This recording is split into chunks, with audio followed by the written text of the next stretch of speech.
ایک قافلہ مکے سے تجارت کے لیے روانہ ہوا تھا۔ اس قافلے کا سردار تھا ابو سفیان، لیکن راستہ آسان نہیں تھا۔ مدینہ کے راستے میں اسے خوف کھائے جا رہا تھا، کیونکہ مدینہ کے مسلمان اس قافلے کے منتظر تھے۔ کیا وہ اسے لوٹنا چاہتے تھے، اور وہ بھی کیا رمضان کے مہینے میں؟ حقیقت یہ تھی کہ جب مسلمان مکہ سے ہجرت کر کر مدینہ آئے تو سب کچھ چھوڑ کر آئے، گھر، زمین، مال و دولت، کاروبار، سب کچھ۔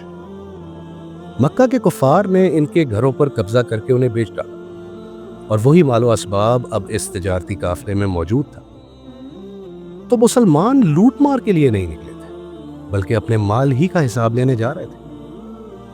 ابو سفیان کو خبر ملی کہ مسلمان راستے میں موجود ہیں۔ اس نے فوراً ایک قاصد کو مکہ کی طرف بھیجا۔ قاصد جب مکہ پہنچا تو ہنگامی صورتحال یعنی ایک ایمرجنسی کا اعلان کر دیا۔ اس نے اپنے اونٹ کی ناک کاٹی، کان کاٹے، کپڑے پھاڑے اور کعبہ کے پاس پہنچ کر چیخنے لگا کہ بچاؤ، قافلہ خطرے میں ہے۔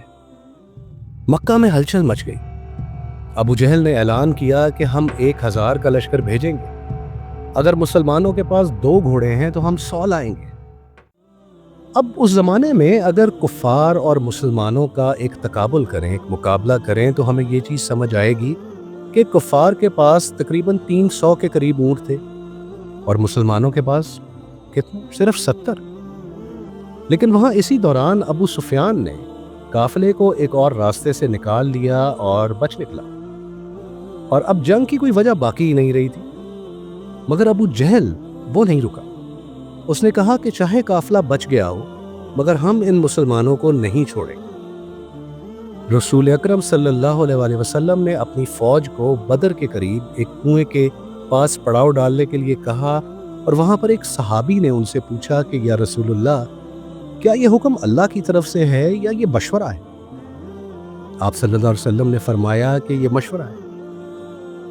تو ان صحابی نے رائے دی کہ کیا ہم آگے بڑھیں جہاں زیادہ پانی ہے اور کنووں پر قبضہ بھی ممکن ہے؟ آپ صلی اللہ علیہ وسلم نے رائے قبول کی، اور پوری کی پوری مسلمان فوج رات کی تاریکی میں آگے بڑھی۔ اگلے دن جب صبح ہوئی تو ابو جہل کی فوج میدان میں آئی، اور یہ دیکھنے میں نظر آیا کہ وہ 3 گنا بڑی فوج تھی۔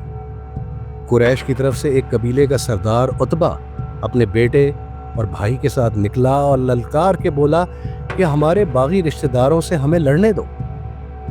اس کو سننا تھا، اور مدینہ کے 3 انصاری صحابہ آگے بڑھے، مگر قریش نے کہا کہ ہم صرف اپنے خون کے ساتھ لڑیں۔ اور پھر ان کے سامنے آئے حضرت حمزہ، حضرت علی اور حضرت عبیدہ رضی اللہ تعالیٰ۔ جنگ شروع ہوئی، اور شروعات میں ہی حضرت عبیدہ رضی اللہ تعالیٰ عنہ زخمی ہو گئے، مگر عتبہ، اس کا بھائی اور بیٹا، یہ تینوں مارے گئے۔ عتبہ کے دوسرے بیٹے حضرت حذیفہ رضی اللہ تعالیٰ عنہ وہ مسلمانوں کی طرف سے لڑ رہے تھے۔ انہوں نے اپنے باپ، چچا اور بھائی کو مرتے ہوئے دیکھا، مگر پھر بھی ثابت قدم رہے۔ چونکہ مسلمانوں کی تعداد کم تھی تو انہوں نے اس جنگ میں دفاعی حکمت عملی اپنائی، اور انہوں نے یہ کہا کہ ہم اپنی جگہ سے نہیں ہٹیں گے، اگر لڑنا ہے تو دشمن خود آئے۔ ابو جہل نے یہ سنا اور پوری طاقت سے حملے کا حکم دیا، لیکن ہر ایک مسلمان کے بدلے 5 کفار مارے جا رہے تھے۔ قریش کی فوج گھبرا گئی، اور وہ آپس میں کہنے لگے کہ ہم 3 گنا زیادہ ہیں، پھر بھی ہار رہے ہیں۔ مسلمانوں نے اپنی صفیں بدلی، تازہ فوجی آگے لے کر آئے، اور اب دوسری بار حملے کا آغاز ہوا۔ لیکن اب کی بار مسلمانوں نے خود دشمن پر حملہ کیا، اور قریش کی فوج بھاگنے پر مجبور ہو گئی۔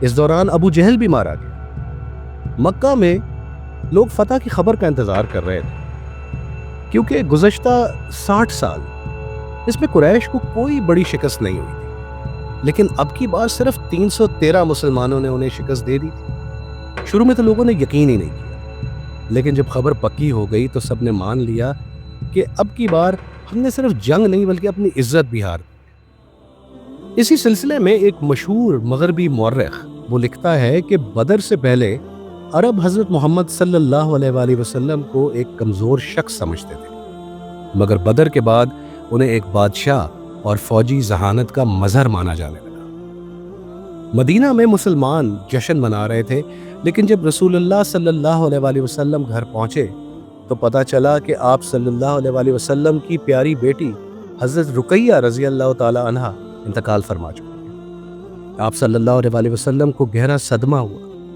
مگر آپ نے مسلمانوں کی خوشی کے پیش نظر اپنے غم کا اظہار تک نہ کیا صلی اللہ علیہ وآلہ وسلم۔ لیکن یہ خوشی زیادہ دیر تک نہیں رہی، کیونکہ اب ابو سفیان نے غزوہ بدر کا بدلہ لینے کے لیے 3000 کا لشکر تیار کرنا شروع کر دیا۔ تو یہ تھی غزوہ بدر کی ایک شارٹ سٹوری، ایک جرنلائزڈ آئیڈیا۔ اگلی ویڈیو میں ہم یہاں سے آگے کا سفر شروع کرتے ہوئے جانیں گے غزوہ احد کے بارے میں۔ اگر آپ کو ہماری یہ ویڈیو پسند آئی ہو تو اس ویڈیو کو لائک کریں، دوستوں کے ساتھ شیئر کریں اور چینل کو سبسکرائب کرنا بالکل مت بھولیے گا۔ آپ سے ملاقات ہوگی انشاءاللہ اگلی ویڈیو میں۔ تب تک اپنا اور اپنے ارد گرد والوں کا بہت خیال رکھیے گا۔ اللہ حافظ۔